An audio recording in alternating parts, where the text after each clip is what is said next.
pero masimasaya. Mula nang nakita ka, lumarang ba?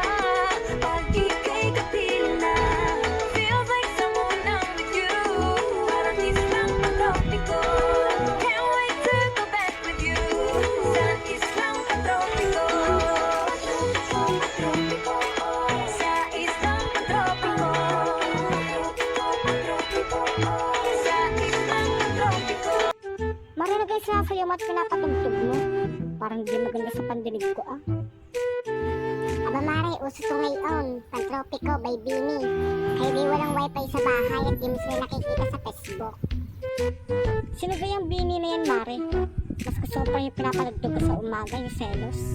Yung mga patugtugin dyan. Ang puso ko'y nagdurugo at parang sumisikip ang bibig ko. Ala ka mare, ba't di hindi ka umuwi dun sa inyo at dun mo sayawin yung gusto mong sayawin? Kinamili alam sa akin. Basta, okay sa selos, Mare. Ayoko yung pinagsasayaw-sayaw mo yan. Baka lamera talaga.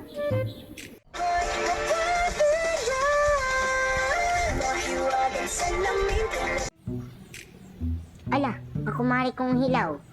Akala ko gay ayaw na rin ang kanta at sayaw ng Bini. Ba't ngayon siyang pinapatugtog ay may pagsayaw pa?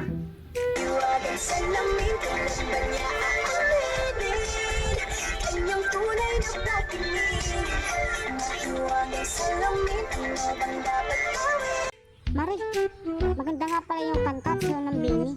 Tunay nga yung sinabi mo. Palagi ko na siyang pinapatugtog. Abay, oo mare.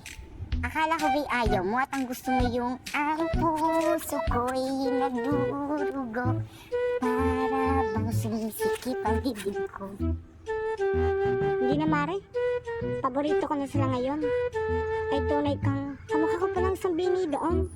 Si Bini Mika. Ay magkakulay pa kami ng baho at magkasing ganda pa. Mare, baka hindi gutom laang. Basta ako'y gusto ko silang lahat. Ay siya, patugtugin mo na yung salamin. Nahiwagan sa lamin, kailan ba niya aaminin? Kanyang tunay na pagtingin.